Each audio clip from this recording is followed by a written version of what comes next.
of this lecture is Intersections of Grief and Nostalgia in Reger's Homages to Brahms. I'm very excited to share with you my recent research on two rarely performed works by German composer Max Reger, which I have fallen in love with and hope you will too. My main objective during this talk is to answer two research questions. First, are Reger's homages to Brahms nostalgic, and for what? And second, how is nostalgia reflected in the music?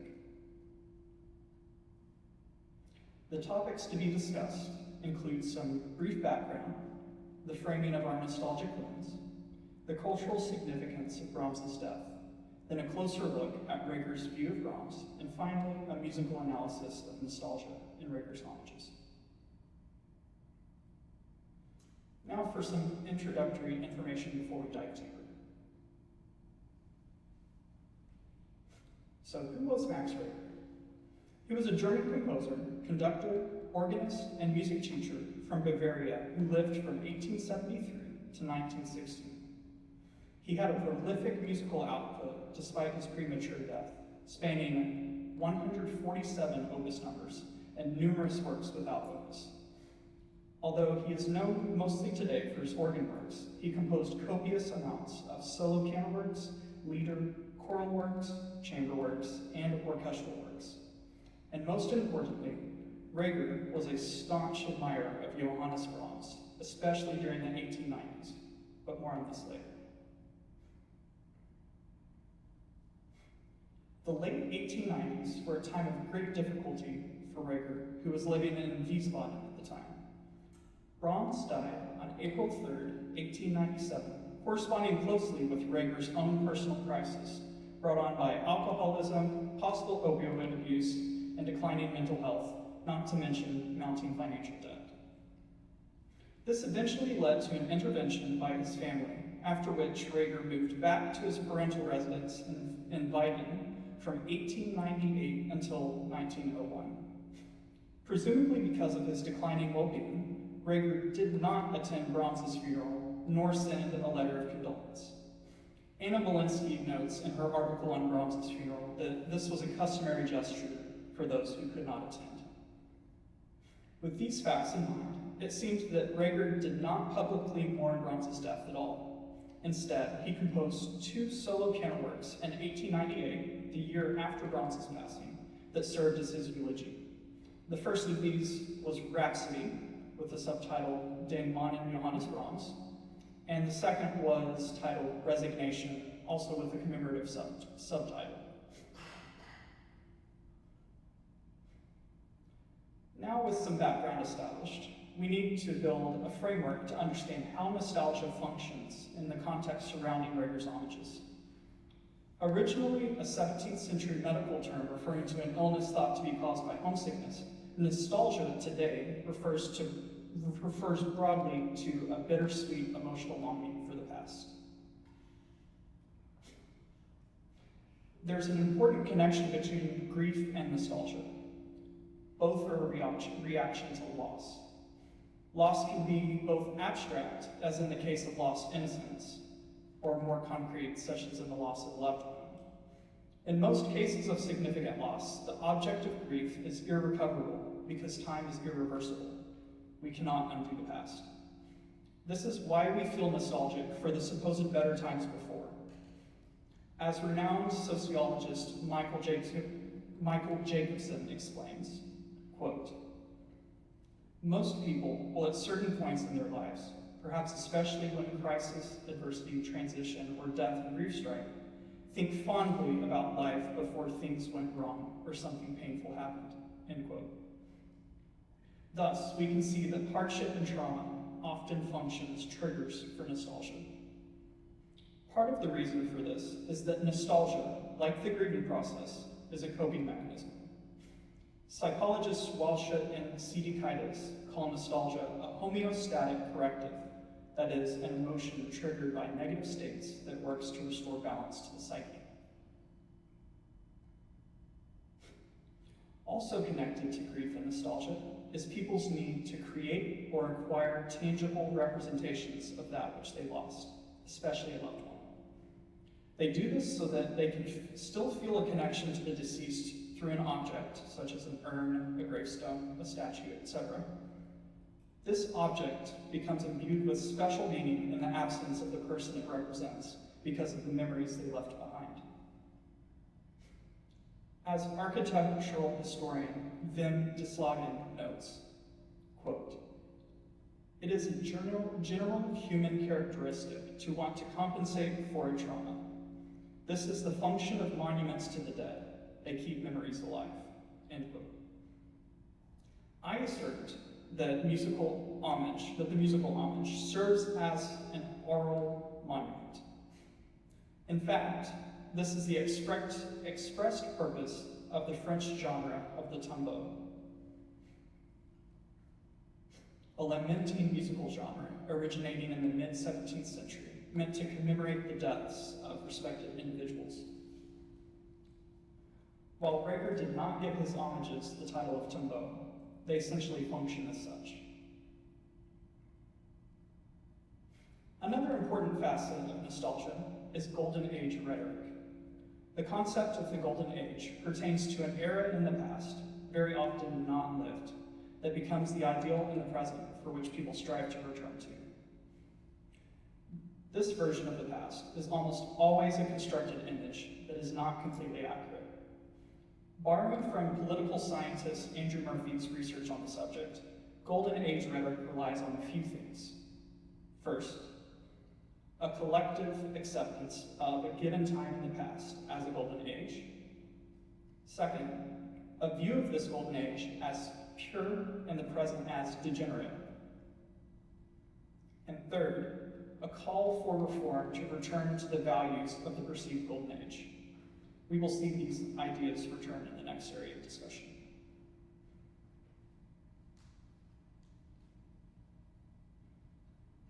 To further help us understand the context in which Reger composed his homages, we will now examine the cultural significance of Brahms' death.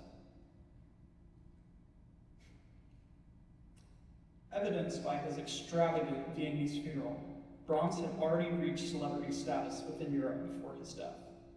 As early as 1853, his musical gifts were recognized by none other than Robert Schumann, who, in an article from his New Music for Journal, heralded the then 20-year-old Brahms as a messianic figure who would bring forth a new era of music. Despite this, it wasn't until the 1868 premiere of Brahms' German Requiem that he achieved widespread and lasting fame. His 4 symphonies, completed between the years 1876 and 1885, cemented his place alongside composers such as Haydn, Mozart, and Beethoven. Hans von Bülow, who premiered and championed Brahms' works as both a pianist and conductor, cheekily dubbed Brahms' first symphony as the 10th, meaning that he saw the work as the first noteworthy symphony since Beethoven's 9th. More famously, Bülow drafted Brahms into the 3 B's trope, alongside Bach and Beethoven. Thus we can see Brahms being connected to a golden age, namely the first Viennese school, prior to his death.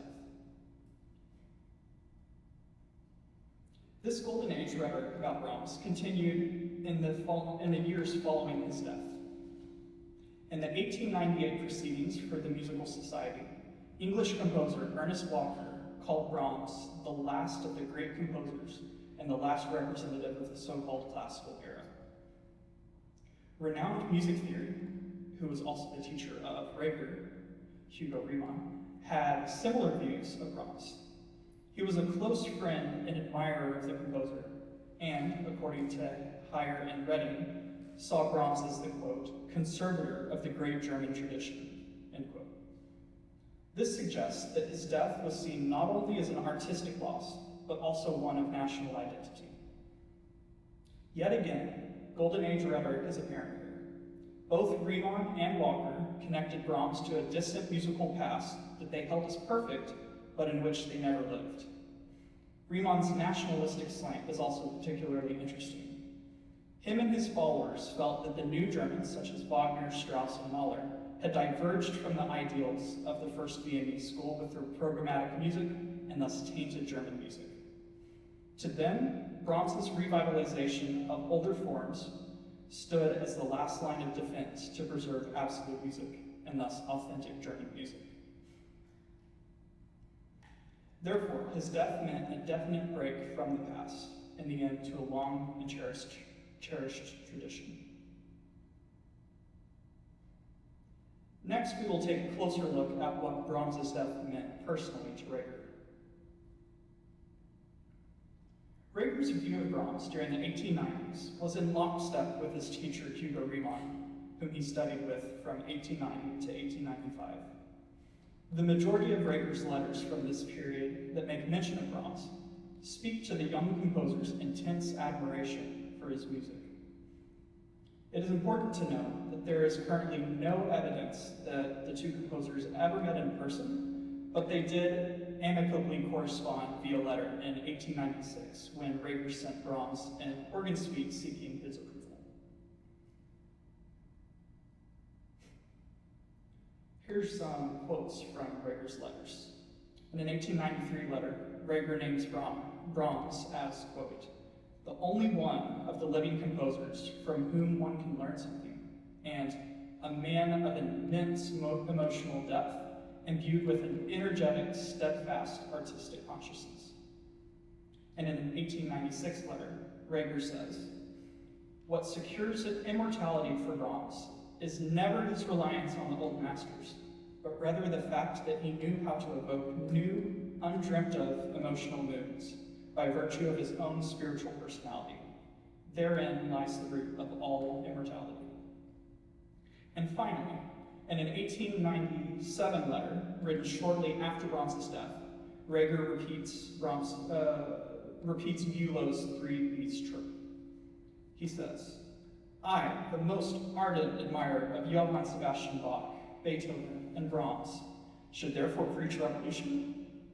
What I want is merely a further development of this style." From these letters, we can see Reger's intense admiration for Brahms and his desire to continue in Brahms's footsteps. The subtitle of Reger's Rhapsody, which reads Den Meinen Johannes Brahms, which translates roughly to the spirit of the deceased Brahms, gives us another clue as to what Brahms's death meant to Reger. The rare word manen holds a special connotation. It is thought to be derived from the Latin daemones, a term referring to divine ancestral spirits from ancient Roman mythology that served as guardians of the living. This suggests that Reger saw Brahms as a symbolic god figure. In his current state of fragility, having lost his health, his sanity, and personal independence, not to mention his musical role model, he was looking to the memory of Brahms for comfort and protection.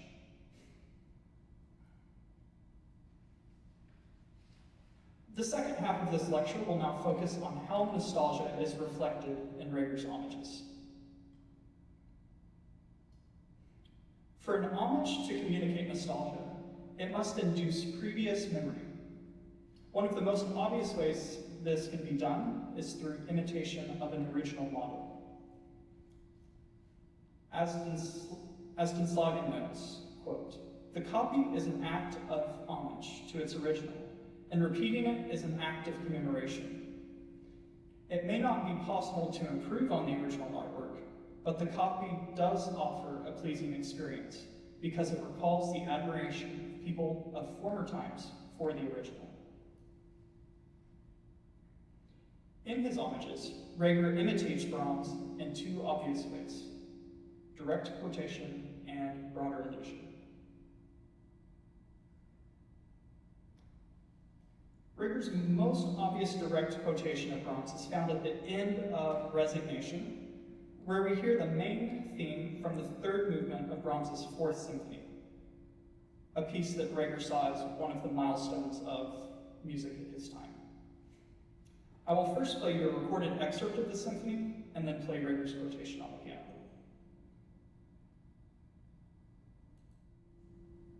I will play the recording one more time.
Let's try this one more time.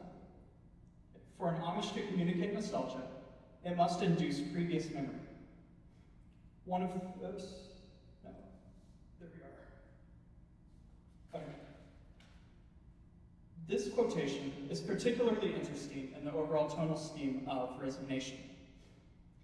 Given that the overall key of this piece is A major, the quote, which is in E major, forces the piece to conclude in the key of the dominant. Such obvious large-scale tonal failure undoubtedly suggests incompleteness on one level. However, it also implies tonal victory of E major over A major on another level. Since Reger considered Brahms's Fourth Symphony as one of the milestones of the music of his time, the choice to usurp his key of A major in favor of Brahms's key of E major is as if Reger is projecting his perceived subservience to the greatness of Brahms. Reger's Rhapsody also shares its tonal center of E with Brahms's Fourth, beginning in E minor and ending in E major. So could it be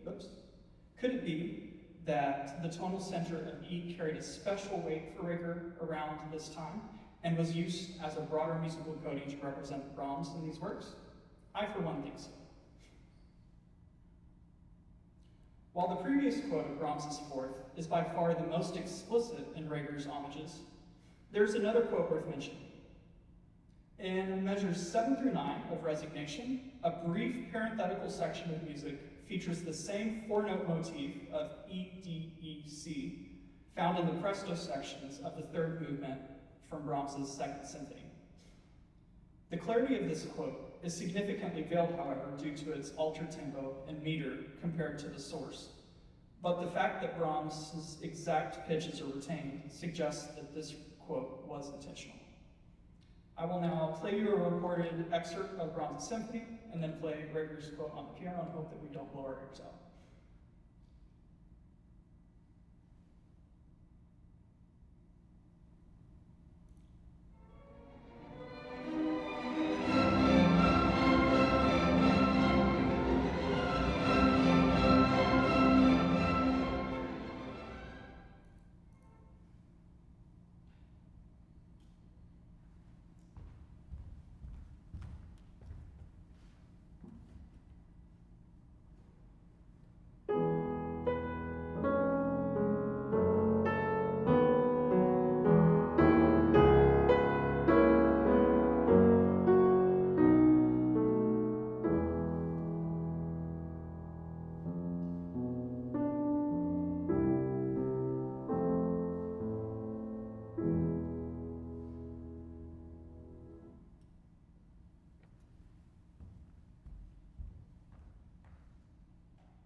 Let us now examine a couple of examples where Reger alludes to works by Brahms without explicitly quoting their themes. The most striking example of such allusions can be found in the first section of Resignation, where I hear a clear connection to Brahms's famous A major intermezzo, opus 118, number 2. I've noticed some general parallels between these two pieces. They both share the key of A major. They both are in slow triple meter, and they were both in slow and triple meter.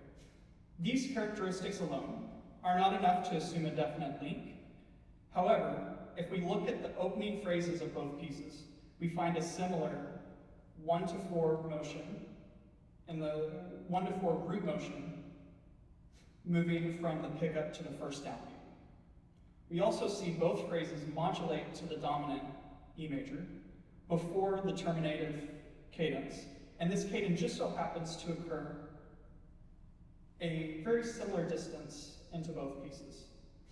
All of these facts combined lead me to believe that Reger modeled at least the first phrase of Resignation after that of Brahms's intermezzo. Here are the scores showing the opening of both pieces. I've annotated the previously mentioned 1-4 root motion in yellow and the terminative cadences in red, as well as indicate where the modulation to E major occurs prior to those cadences. I will now play you both examples on the piano.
Hopefully you heard the parallels I discussed, in addition to the contemplative mood of both works. Another prominent allusion to Brahms occurs at the opening of Reger's Rhapsody. In his enlightening dissertation on Reger's life and music, Antonius Bittmann notes that the opening phrase of Reger's Rhapsody shares salient features with that of Brahms's B minor Rhapsody, Opus 79, number 1. In addition to the shared tempo marking of agitato, Bittmann points out the clear descent from F sharp to A sharp in the opening melodic gesture of both works. He argues that this emphasis on A sharp in Reger's E minor Rhapsody gives the piece a bent towards the B minor tonality of Brahms's Rhapsody. Bittmann also points out in both Rhapsodies a filled-in octave texture immediately following the opening melodic gesture.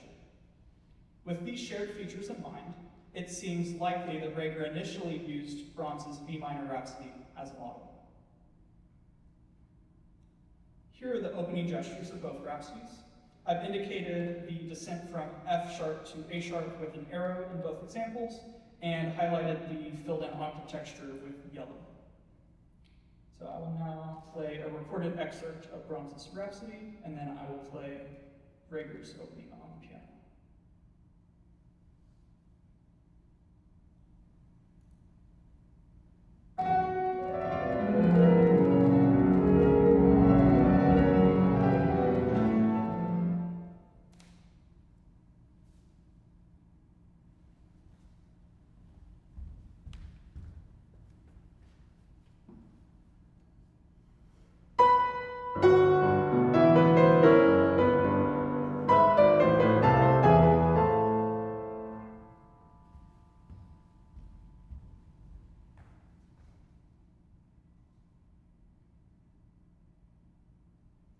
Apart from imitation, musical structure is another tool Reger uses to weave a web of nostalgic meaning for the listener, even if that memorative experience is somewhat vague. Given that Reger's Rhapsody is quite difficult to understand on first listen due to its length and thick texture, I've conducted an interpretive thematic analysis to help inform your listening. Inspired by Benedict Taylor's analysis of nostalgia in the music of the music of Schubert, I traced 3 structural elements through Reger's Rhapsody that contribute to its nostalgic narrative. These elements are musical recall, thematic transformation, and coded meaning.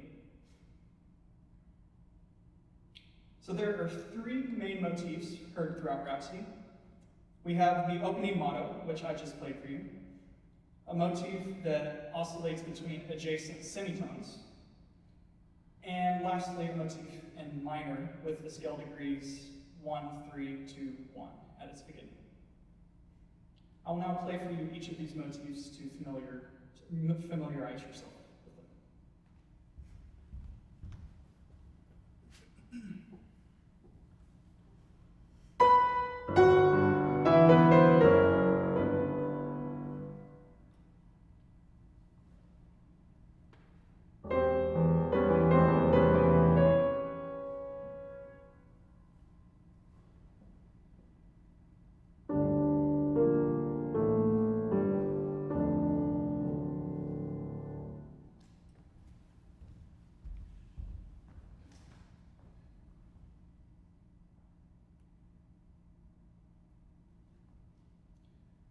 The oscillating motif, first found at the beginning of the A section in measures 5 and 6, returns in the B section as an interrupted, let me back up. Okay, there we go. The entire rhapsody is in an extended ABA form, so musical recall is already built into the large-scale structure. However, there are more local examples of thematic return that redefine the meaning of motifs. The oscillating motif, first found at the beginning of the A section in measures 5 and 6, returns in the B section as an interruption. Its original context within the turbulent outer A sections, to me, represents uncertainty, anxiety because of its discontinuity and overall lack of melodic direction. When it returns within the comparatively peaceful B section, it is reframed as an intrusive thought. After its initial reappearance in the B section, it gradually takes over in importance until the transition back to the final A section. If we think about the B section as a fond remembrance of life before Brahms's death, then the oscillating theme gains the additional meaning of impending doom, as it reminds us that the respite that we are experiencing is short-lived and too good to be true. This is precisely what it is like to experience a nostalgic episode. As we near the oasis of the past in the desert of the present, it suddenly vanishes as a mirage, and reality reasserts itself. Next, we have two examples of musical recall that feature thematic transformation, where the changes to the original theme play with our perception and memory. The first example keeps the rhythm of the opening motto, but changes the pitches, contour, and harmonic underpinning. We still hear the connection to the opening motto, but something has gone tragically wrong. The original leap of a fourth down is transformed into an augmented third, creating a harsh clash with the underlying harmony. And the texture of the left hand is now in busy triplets. These changes contribute to this altered version of the opening motto, sounding considerably more chaotic and anguished. I will now play you each example.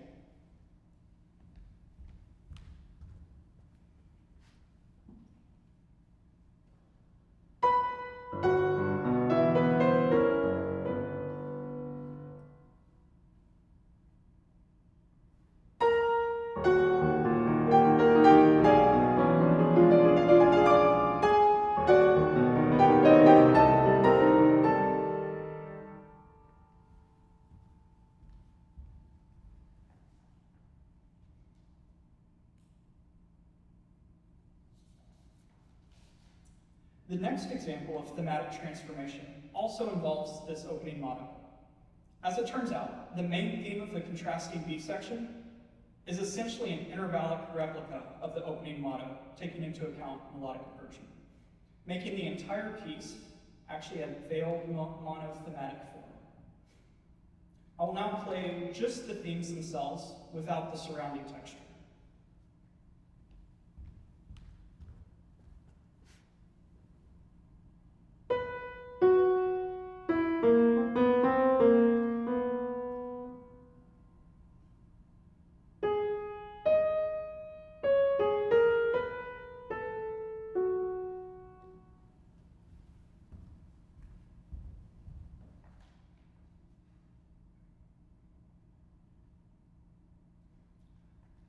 Since the opening motto is the thematic through line of Rhapsody, I see it as representing Brahms and possibly Reger's attribution of Brahms's immortality that we heard in his letters from before, given the motif's ubiquity.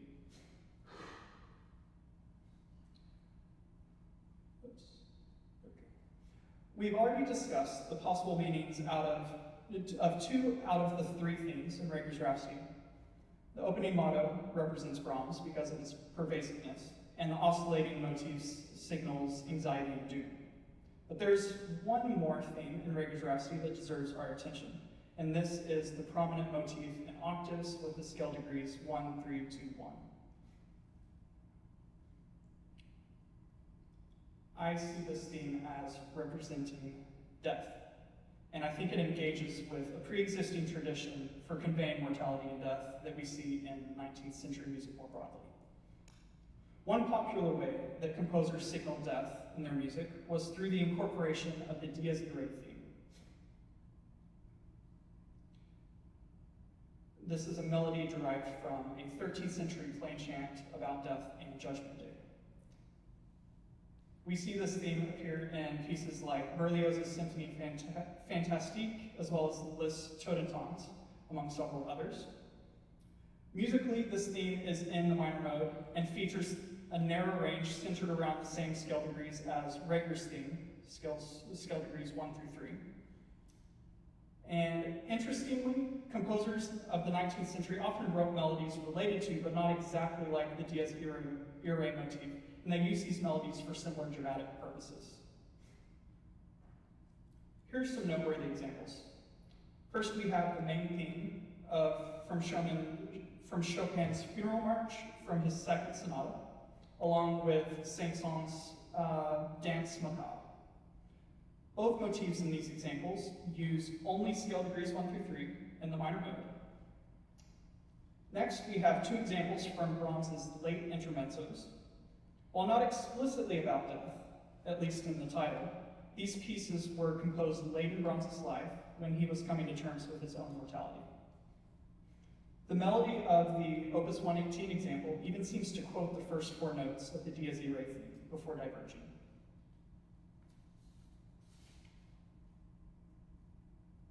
All this to say, I think it's quite clear that Reger's death theme relies on this previously described musical tradition. In his theme, we see the same emphasis on scale degrees 1 through 3 in the minor mode. He further uses longer note values, low register, and harmonically empty octaves to add somberness to his theme and draw our attention inward. What's remarkable is that Reger uses the same death motif from Rhapsody in Resignation. Here, the motif is also set with octaves in the low register, but this time in imitative counterpoint. I'll now play you both of these examples.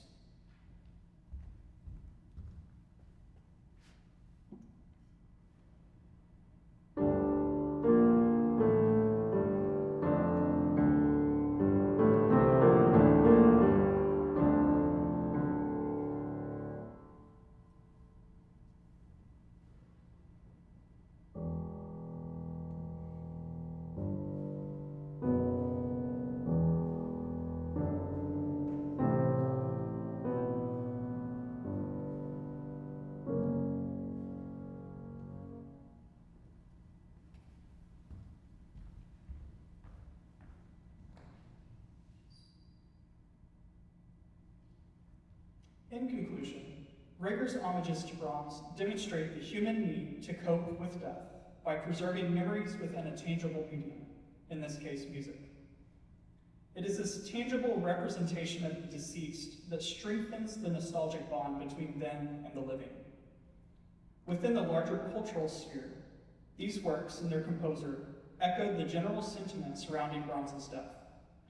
They engaged with Golden Age rhetoric espoused about Brahms even before his death. According to Murphy, quote, "Golden Age rhetoric is not an appeal to personal experience, but a link to a pure and in part mythic past," end quote. Brahms was seen as a link, and in fact, the last representative of classical Viennese art music, held by many to be the peak of Western musical tradition. However, to Reger, his homages to Brahms also served as an outlet for personal mourning, given that he abstained from publicly grieving the loss of his musical idol. He sought to keep Brahms's memory alive, in a sense resurrecting the deceased legend through musical likeness, giving deeper meaning to the old adage that imitation is the highest form of flattery. Thank you, and I hope you enjoyed my performance.